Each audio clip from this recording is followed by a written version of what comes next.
kami di DKI memang dalam peluncuran indeks kerawanan pemilu kemarin, DKI menempati peringkat tertinggi. Kalau Bawaslu tidak, berpartisipasi untuk melaporkan dugaan pelanggaran pemilu. Itu partisipasi masyarakat yang diinginkan oleh Bawaslu. Kontrol masyarakat itu penting agar supaya penyelenggara pemilu juga bisa melaksanakan dengan baik. Kami pengawas pemilu juga terbuka terhadap kritikan. Jangan sampai kemudian kita menjadi bagian masyarakat yang menyebarkan hal-hal yang kebenarannya masih diragukan. Bersama kita di sini sudah ada salah satu anggota komisioner Bawaslu, Kanda Burhanuddin Tome. Gimana kabar hari ini, Bang? Baik. Baik ya, sehat alhamdulillah. Sehat. Keluarga sehat? Sehat, alhamdulillah, baik.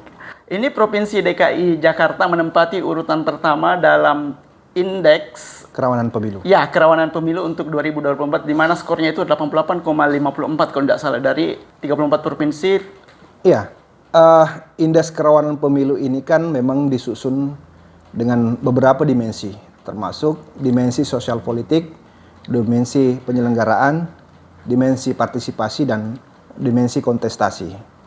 Dalam menyusun indeks kerawanan pemilu, memang didasarkan pada pelaksanaan pemilu 2019 yang lalu dan pilkada 2017 yang lalu di DKI Jakarta. Sehingga kami di DKI memang dalam peluncuran indeks kerawanan pemilu kemarin yang dilakukan oleh Bawaslu Republik Indonesia, DKI menempati peringkat tertinggi indeks kerawanan pemilunya dengan melihat 4 dimensi tadi. Empat dimensi itulah yang menjadi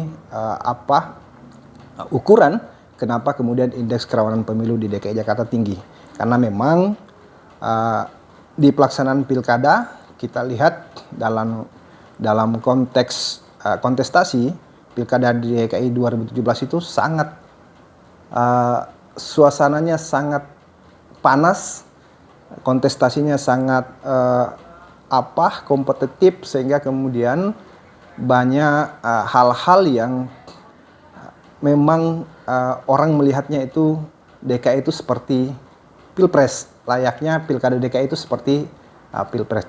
Itu yang menjadi salah satu kenapa kemudian indeks kerawanan pemilunya tinggi. Kemudian dalam konteks tahapan penyelenggaraan, memang salah satu di DKI pada saat penyelenggaraan pemilu di pilkada maupun di pelaksanaan pemilu 2019 yang lalu, itu banyak hal-hal yang terjadi kesalahan yang terjadi pada saat penyelenggaraan, termasuk pada saat pelaksanaan pungut hitung di pemilu 2019 yang lalu. DKI Jakarta itu termasuk salah satu provinsi terakhir kedua yang melakukan rekapitulasi tingkat nasional, karena ada permasalahan yang sangat serius di wilayah Jakarta Utara, khususnya di Kecamatan Koja. Sehingga terakhir di pemilu 2019 yang lalu, DKI itu urutan kedua terakhir rekapitulasi tingkat nasional, hanya menyisahkan Maluku saja. Padahal ini kan ibu kota, ini ibu kota negara yang seharusnya urusan-urusan seperti itu seharusnya DKI yang paling cepat, karena kan lebih dekat dengan tingkat RI, tapi ternyata di 2019 itu urutan kedua terakhir karena ada persoalan di tingkat rekapitulasi. Itu salah satu yang menjadi ukuran dalam penyusunan indeks kerawanan pemilu di DKI Jakarta. Baik Kanda, sebagai masyarakat umum atau saya sendiri, saya ingin bertanya sebenarnya, Bawaslu ini apa yang dilakukan oleh Bawaslu sebelum pemilu, sementara pemilu, dan setelah pemilu? Iya, Bawaslu ini kan adalah penyelenggara pemilu yang diatur di dalam Undang-Undang 7 2017 itu ada 3. KPU, Bawaslu, dan Dewan Kehormatan Penyelenggara Pemilu. Bawaslu ini diberi tugas untuk melakukan pengawasan, untuk melakukan penindakan pelanggaran pemilu, untuk menyelesaikan sengketa proses pemilu. Di dalamnya juga ada pencegahan terhadap dugaan pelanggaran.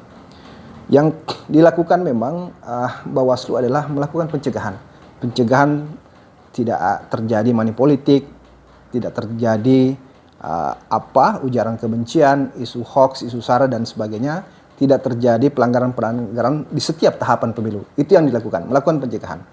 Kemudian melakukan pengawasan apakah di semua tahapan, mulai dari pendaftaran partai politik, verifikasi partai politik, administrasi dan faktual, sampai pendaftaran calon anggota DPD, sampai nanti kampanye, kemudian pungut hitung, daftar pemilih tetap, sampai terakhir penetapan calon terpilih, baik presiden, wakil presiden, anggota DPRD, DPR RI, itu yang dilakukan, melakukan pengawasan terhadap seluruh tahapan untuk memastikan bahwa tahapan yang dijalankan oleh teman-teman KPU itu sesuai dengan peraturan perundang-undangan, sesuai dengan yang diatur dalam Undang-Undang 7 2017, diatur dalam peraturan KPU yang dibuat secara teknis oleh KPU.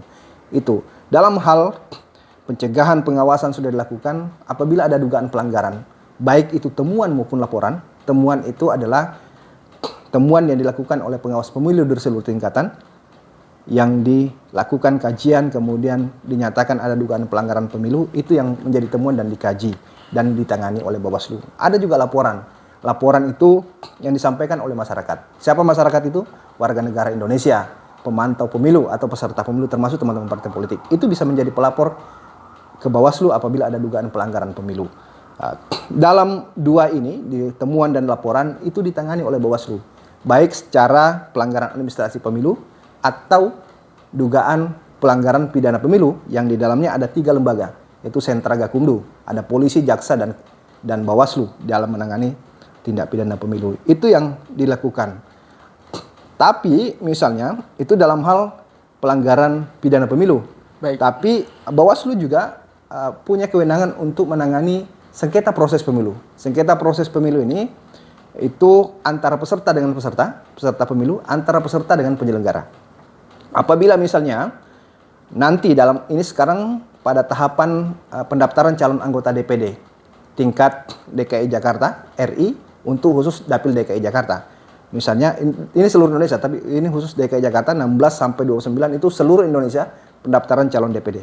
Bila nanti di DKI Jakarta misalnya ada calon anggota DPD yang merasa keberatan dengan keputusan yang dikeluarkan oleh KPU DKI Jakarta atau berita acara yang dikeluarkan dalam hal pencalonan DPD, mereka punya kesempatan untuk mengajukan gugatan sengketa proses pemilu ke Bawaslu, dan itu ditangani Bawaslu. Begitupun misalnya antara peserta dengan peserta, tapi memang yang bisa digugat, disengketakan di Bawaslu adalah berita acara yang dikeluarkan oleh teman-teman KPU atau keputusan yang dikeluarkan oleh teman-teman KPU, dan Bawaslu akan menangani proses itu, sehingga Bawaslu terkadang memang dianggap sebagai semi peradilan, karena kami sebagai anggota Bawaslu akan menjadi majelis pemeriksa dalam sengketa proses pemilu. Itu tugas Bawaslu yang selama ini yang mungkin juga banyak orang yang tidak mengetahui, dia hanya menganggap Bawaslu itu melakukan pengawasan.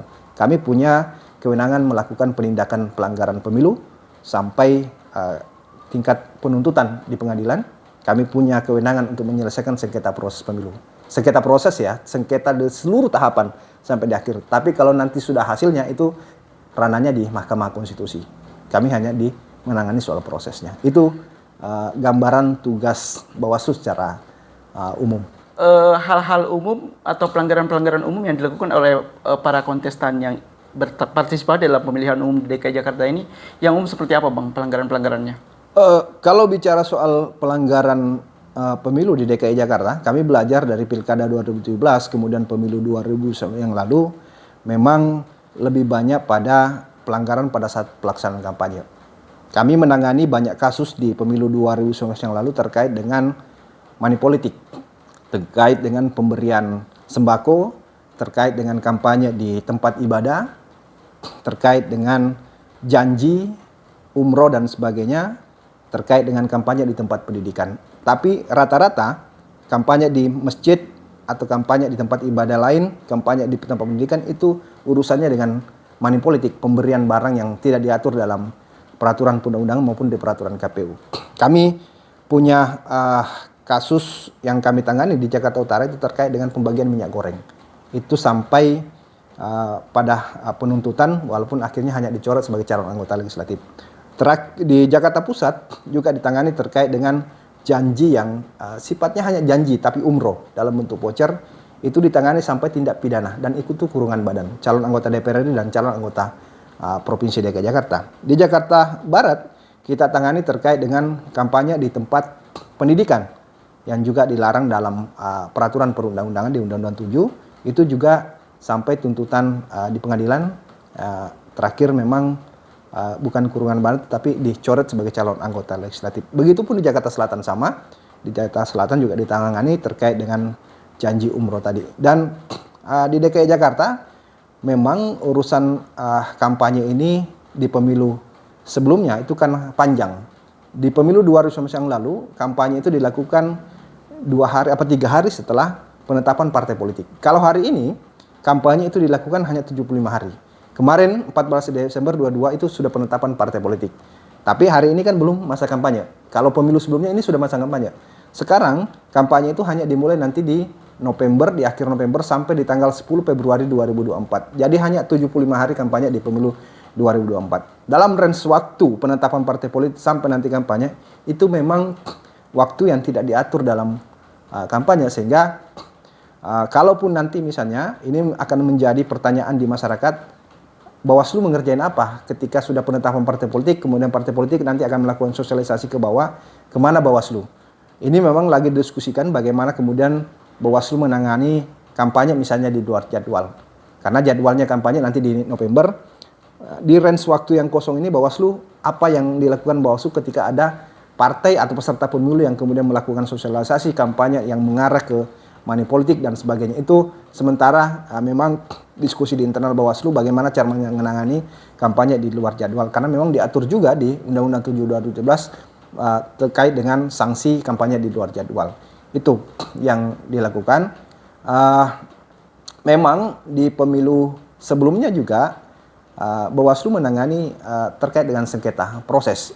Di pemilu 2019 kami memang rame laporan terkait dengan sengketa proses di Bawaslu terkait dengan calon anggota DPD. Itu ditangani di Bawaslu DKI Jakarta. Terakhir memang juga kami menangani sengketa terkait dengan calon anggota legislatif mantan terpidana korupsi, dan itu rame di Bawaslu DKI Jakarta. Bahkan kemudian Bawaslu DKI Jakarta mendapat buliang sebagai lembaga yang pro terhadap korupsi. Padahal memang di Undang-Undang 7 2017 di situ diperbolehkan orang kemudian menjadi calon anggota legislatif mantan terpidana korupsi selama orang itu kemudian mengumumkan ke publik sebagai mantan terpidana korupsi.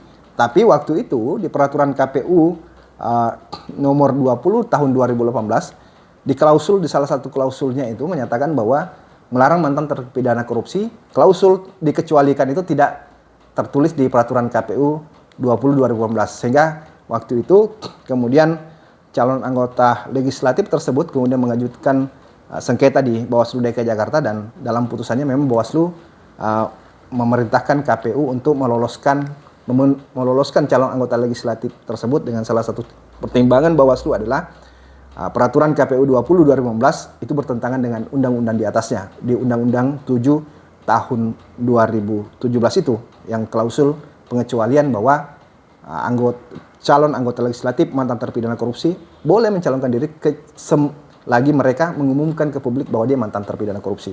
Itu dianggap bertentangan dengan peraturan KPU, dan memang waktu itu juga sudah ada putusan Mahkamah Agung di nomor 346 bahwa calon anggota legislatif mantan terpidana korupsi itu boleh mencalonkan diri karena dia sudah dianggap bebas dan dia sudah menjalani hukumannya. Dan itu sudah sebagai intinya sudah bebas biasa. Dan kontestan ini harus mengumumkan dirinya ke publik bahwa saya inilah mantan terpidana. Iya, itu diperbolehkan di Undang-Undang 7 2017. Baik. Ada jenis pelanggaran ringan, ada sedang, dan ada berat. Untuk masing-masing kategori ini sanksinya seperti apa? Iya, pelanggaran pemilu memang ada pelanggaran administrasi. Administrasi pemilu adalah itu terkait dengan tata cara dan prosedur. Ini lebih pada teman-teman KPU. Kami anggap melanggar tata cara dan prosedur yang sudah diatur dalam peraturan KPU nomor 4 tahun 2022 tentang verifikasi administrasi partai politik. Kemarin kami tangani satu. Di dalam peraturan KPU nomor 4 tahun 2022 itu dinyatakan bahwa dalam verifikasi administrasi klausulnya tidak menggunakan video call. Yang menggunakan video call adalah dalam verifikasi faktual. Tetapi dalam proses verifikasi administrasi partai politik kemarin, salah satu KPU kota di Jakarta itu melakukan verifikasi administrasi dengan menggunakan video call, sehingga kemudian dijadikan temuan oleh Bawaslu Jakarta Timur dan kemudian dilaporkan ke Bawaslu DKI Jakarta, karena memang aturannya Yang menjadi pelapor adalah Bawaslu satu tingkat di bawahnya, dan yang menyidangkan adalah tingkatan di atasnya. Jadi yang menjadi penemu Bawaslu Kota, yang menyidangkan adalah Bawaslu Provinsi. Itu kemudian ditangani di Bawaslu DKI Jakarta, itu juga dalam bentuk persidangan. Kami menjadi majelis pemeriksa dalam laporan pelanggaran administrasi pemilu. Itu administrasi pemilu, dan kami putuskan misalnya sanksinya tuh ada beberapa kategori, ya ada tadi teguran lisan, teguran tertulis dan sebagainya. Itu sanksi dalam pelanggaran administrasi, atau yang terberat adalah kategori ringan ini ya. Ya, ini bukan ringan ini, bukan tapi ringan, itu dalam pelanggaran administrasi itu ada kategori ada teguran lisan, teguran tertulis, atau kemudian merekomendasikan untuk diulang dan sebagainya itu. Tapi dalam hal pelanggaran administrasi, pelanggaran pidana pemilu, ini tidak ringan karena juga sanksinya itu sampai kurungan badan, pidana kurungan badan. Kalau itu memang kan panjang kan, ini panjang, orang temuan atau kemudian laporan, kemudian diproses, apakah memenuhi unsur formil dan material, dikaji, kalau memenuhi unsur formil dan material dan dinyatakan sebagai pelanggaran pidana pemilu, naik singkat penyelidikan, kemudian penyidikan, setelah itu kemudian sampai di penuntutan di pengadilan. Nah, itu kalau misalnya diputuskan sebagai tindak pidana pemilu dan mendapat kurungan badan, kemudian dipidana pemilu. Itu jadi bukan kategori ringan, kategori, tapi memang dalam hal pelanggaran ada kategori-kategori dalam hal putusan. Sengketa pun seperti itu. Dalam sengketa proses, ya misalnya putusannya cuma dua, misalnya apakah memerintahkan KPU memenuhi, misalnya memerintahkan KPU untuk melaksanakan putusan itu, atau kemudian dianggap tidak tidak ditindaklanjuti dan sebagainya. Jadi putusannya ada di situ, atau ditindaklanjuti atau tidak ditindaklanjuti, atau memerintahkan atau tidak memerintahkan. Kayak gitu putusannya kalau di Bawaslu. Baik Bang, masih terkait dengan pelanggaran pemilu. Ada tidak sanksi yang mengatur untuk misalnya ini ada misalnya bagi-bagi sembako termasuk pelanggaran ya, sembako, minyak goreng yang seperti Abang tadi sebutkan. Ada tidak sanksi untuk yang menerima? Iya, kalau di Undang-Undang Pilkada, Undang-Undang 10/2016, itu sanksinya adalah pemberi dan penerima. Oh, pemberi dan penerima. Pemberi dan penerima itu terkena pidana pemilu. Ya, selama ini terpikir itu hanya di Undang-Undang 10/2016. Tapi di Undang-Undang Pemilihan ini hanya pemberi. Di Undang-Undang Pilkada itu pemberi dan penerima. Jadi kalau kemudian Anda memberikan, kemudian Anda juga menerima, pemberi dan penerima akan diberikan sanksi, akan kena sanksi. Itu di Undang-Undang 10/2015 tentang pemilihan kepala daerah. Tapi kalau di Undang-Undang Pemilunya, di Undang-Undang 7/2012 itu hanya terkait dengan pemberi. Pemberi yang akan terkena sanksi. Perlu nggak sih partisipasi masyarakat dalam mengawasi pemilu ini? Kan kita sudah punya Bawaslu. Oh ya, kalau soal itu, SAMI memang diberikan kewenangan oleh Undang-Undang 7/2012 bagaimana kemudian mengajak masyarakat untuk berpartisipasi. Karena memang kita sadar bahwa pengawas pemilu ini sebenarnya jumlahnya sedikit. Khususnya di DKI Jakarta misalnya, pengawas pemilu di tingkat provinsi hanya 7. Di tingkat kabupaten kota, 6 kabupaten kota, kecuali Pulau Seribu dia hanya 3. Di kota-kota lain 5. Di tiap kecamatan kami hanya punya 3. Setiap kecamatan dikali 44 hanya 132 pengawas pemilu di tingkat kecamatan. Nanti di kelurahan kalau akan dibentuk itu hanya 297 karena hanya 1 di setiap kecamatan. Nanti di TPS itu hanya 1 setiap TPS. Kalau kira-kira misalnya TPS-nya di Jakarta sekira 13.000, hanya 13.000 pengawas TPS. Untuk mengawasi misalnya DKI Jakarta yang rentang keadaan deliknya cukup padat, kemudian jumlah penduduknya atau DPT-nya sekitar 8 jutaan lebih, penduduknya sekitar 10 jutaan, itu tidak mampu, kami hanya pengawas pemilu yang sejumlah yang disebutkan tadi itu mengawasi seluruh wilayah dan mengawasi seluruh wilayah DKI Jakarta. Sehingga kami butuh partisipasi masyarakat. Karena memang tadi partisipasi masyarakat ini penting, khususnya dalam hal memberikan informasi awal atau melaporkan dugaan pelanggaran pemilu. Kenapa kemudian penting? Dalam peraturan Bawaslu terbaru, peraturan 7 tahun 2022 tentang penanganan temuan dan laporan pelanggaran pemilu, salah satunya adalah temuan itu berasal dari pengawas pemilu. Yang kedua, berasal dari informasi awal yang diberikan oleh masyarakat atau berasal dari hasil penelusuran yang dilakukan berdasarkan informasi awal. Informasi awal itu adalah masyarakat boleh memberikan informasi ke pengawas pemilu terhadap dugaan pelanggaran pemilu, misalnya money politik dan sebagainya. Kemudian Bawaslu akan melakukan penelusuran, memastikan apakah informasi awal itu benar atau tidak. Kalau itu benar, maka Bawaslu akan menjadikannya temuan kalau itu memenuhi unsur formil dan material. Karena ini urusan hukum, formil dan material. Nah, laporannya apa lagi? Laporan ini yang bisa menjadi pelapor tadi, warga negara Indonesia, peserta pemilu dan pemantau pemilu. Warga negara Indonesia siapa saja? Misalnya warga negara Indonesia yang berdomisili di DKI, itu boleh melaporkan ke Bawaslu terhadap dugaan pelanggaran. Sehingga partisipasi itu penting. Itulah kemudian kalau kemudian Bawaslu bicara soal partisipasi, itu bicara soal partisipasi untuk menjadi pelapor atau memberikan informasi awal. Kalau teman-teman KPU bicara soal partisipasi, adalah bicara soal berpartisipasi datang untuk memilih. Kalau Bawaslu tidak, berpartisipasi untuk melaporkan dugaan pelanggaran pemilu. Itu partisipasi masyarakat yang diinginkan oleh Bawaslu. Kalau Bawaslu bicara soal partisipasi, tadi beda KPU. Partisipasi KPU itu datang untuk memilih Datang TPS. untuk memilih. Nah, kalau Bawaslu beda. Partisipasi yang diinginkan Bawaslu adalah masyarakat kemudian aware, masyarakat kemudian peduli terhadap pemilu kita, bagaimana pemilu kita bersih, jujur, bermartabat dan berintegritas dengan cara memberikan laporan atau memberikan informasi awal terhadap dugaan pelanggaran. Itu yang diinginkan.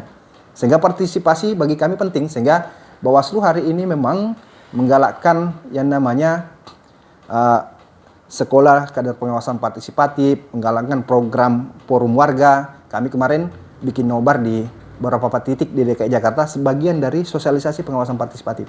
Bagian dari mendekatkan Bawaslu dengan masyarakat, dengan warga, dengan salah satunya nonton bareng. Kami membagikan kaos yang bertuliskan "Ayo awasi bersama pemilu serentak 2024". Kami membagikan stiker yang bertuliskan "Tolak politik uang, politik sara, isu hoax dalam pemilu 2024". Itu bagian dari cara kami untuk mengajak masyarakat untuk berpartisipasi. Kalau kemudian masyarakat sadar terhadap pemilu kita, saya kira kita semua bisa melihat pemilu kita ini bisa berjalan dengan damai, bisa berjalan Amin. dengan bermartabat, dan saya kira kita bisa misalnya melihat masyarakat kita walaupun berbeda pilihan, berbeda pandangan, mereka masih bisa setelah pemilu bisa hidup rukun kembali. Nah, itu yang kita harapkan Bawaslu berada pada posisi itu. Oke, selanjutnya mungkin yang masyarakat juga ingin tahu ini Bang, tentang apa namanya? Tadi kan sudah disinggung tentang partisipasi masyarakat dalam hal mengawasi proses baik sebelum, sementara dan sesudah proses pemilihan ini. Mungkin yang perlu mereka tahu juga itu jika terjadi misalnya indikasi pelanggaran pemilu terhadap kontestan, itu bagaimana cara melaporkannya mungkin?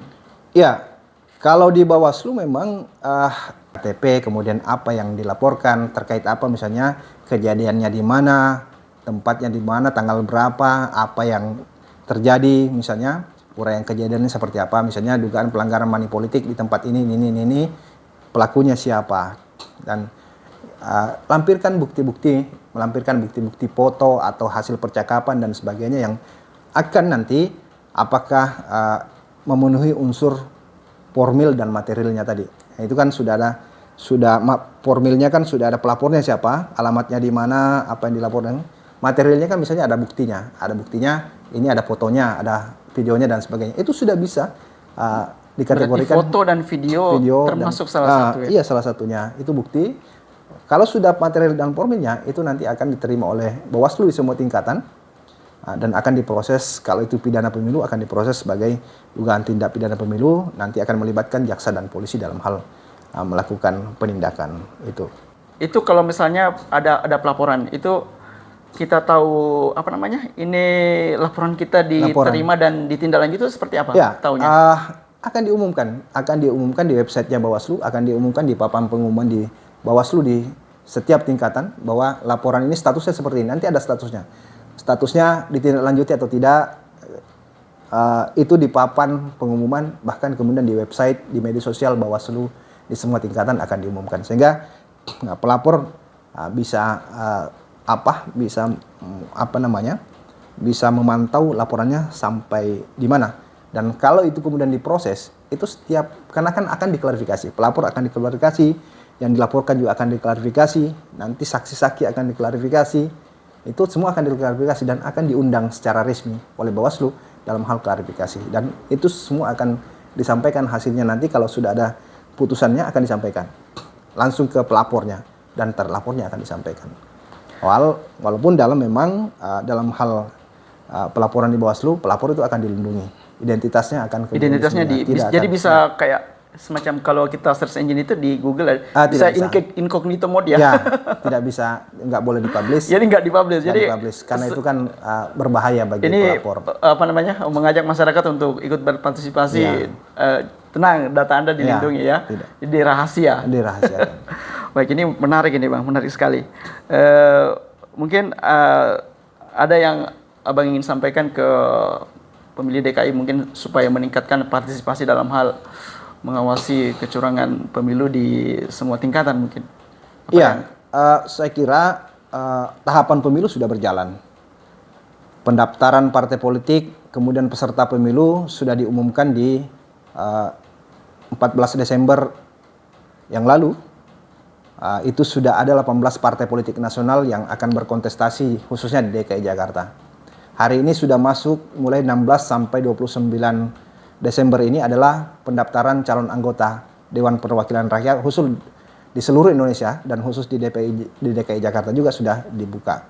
Oleh karena itu saya kira masyarakat Jakarta harus ikut andil dalam memastikan bahwa seluruh proses tahapan pemilu itu bisa berjalan dengan baik, bisa berjalan dengan jujur, bisa berjalan secara berintegritas, sehingga tidak hanya pengawas pemilu, tidak hanya penyelenggara pemilu, KPU, Bawaslu, dan DKPP yang akan mengawal proses ini, tapi seluruh stakeholder, seluruh masyarakat Jakarta harus ikut juga memastikan bahwa proses itu berjalan dengan baik.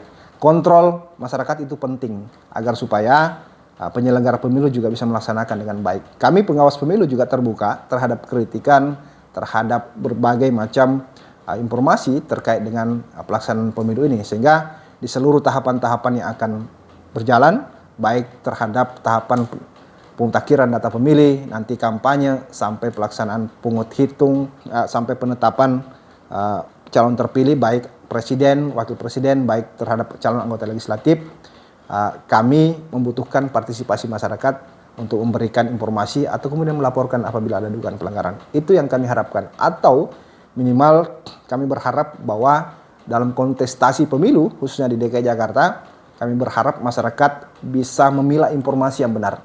Tidak hanya mendapatkan informasi sepihak, tapi informasi yang didapatkan harus disaring, kemudian setelah itu informasi itu kemudian disaring apakah informasi ini benar atau tidak. Jangan sampai kemudian kita menjadi bagian masyarakat yang menyebarkan hal-hal yang kebenarannya masih diragukan, sehingga kemudian itu bisa memecah belah persatuan kita, bisa memecah kita sebagai warga DKI Jakarta. Karena kita ini harus menjaga suasana politik ibu kota negara sebagai barometer demokrasi, sebagai barometer pemilu, agar supaya ke depan DKI Jakarta ini walaupun kontestasinya panas, walaupun dalam hal suhu politik dalam pemilunya panas, tapi kita berharap endingnya nanti itu semua masyarakat Jakarta, semua stakeholder, semua peserta pemilu bisa menerima hasil dari pemilu 2024. Karena kita belajar pada pilkada 2017, kita belajar pada pemilu 2019, dan kita belajar dari pemilu-pemilu sebelumnya. Kontestasi di Jakarta cukup panas, tapi endingnya hasilnya bisa semua diterima oleh masyarakat Jakarta, dan Jakarta itu bisa aman. Karena kalau Jakarta aman, saya kira masyarakat Jakarta juga bisa menjalankan kehidupannya secara normal kembali, tidak ada kerusuhan, tidak ada hal-hal yang kemudian bisa mengganggu stabilitas di ibu kota negara. Saya kira itu. Setelah seluruh proses tahapan pemilu baik dari sebelum, sesudah, dan setelah, apa yang dikerjakan oleh Bawaslu kalau tidak ada pemilu? Memang selama ini, setelah range waktu pemilu 2019, tidak ada tahapan pemilu, kami memang fokus untuk sosialisasi. Kami fokus untuk memberikan pemahaman pendidikan politik kepada masyarakat dengan cara mensosialisasikan terkait dengan pelaksanaan pemilu, sosialisasikan terkait dengan pengawasan pemilu.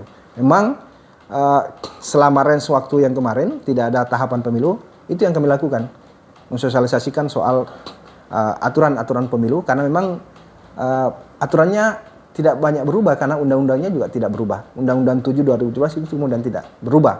walaupun di terakhir ada perpu yang dikeluarkan oleh presiden itu juga tidak merubah Undang-Undang 7, hanya penambahan soal daerah otonomi baru di Papua itu, dan salah satunya juga hanya terkait Bawaslu itu hanya soal rekrutmen pengawas TPS kami nanti yang awalnya umurnya 25 tahun, tetapi di perpu yang terbaru dikeluarkan presiden, kalau kemudian dalam rekrutmen pengawas TPS nanti 25 tahun ini tidak bisa terpenuhi, masih boleh mengambil di umur 17 tahun tadi. Itu hanya itu yang, jadi di Undang-Undang Pemilu 2019 sampai hari ini itu tidak ada perubahan yang cukup signifikan dalam hal peraturan perundang-undangan. Tapi yang memang selalu kami tekankan dalam setiap sosialisasi bahwa kita berharap bahwa dalam kontestasi pemilu ini boleh kemudian kita berbeda pilihan, boleh kemudian kita berbeda pandangan, boleh kemudian kita berbeda warna dalam urusan politik, tetapi dalam urusan kemanusiaan saya kira kita sama. Kita sama adalah warga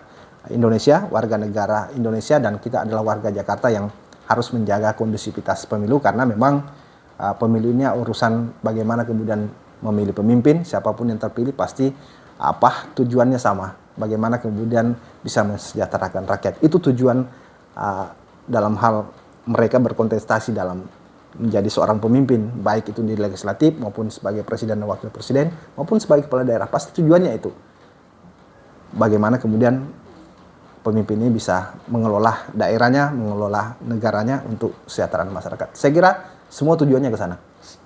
Oke, terima kasih Kanda telah mau bersama kita pada sore hari ini.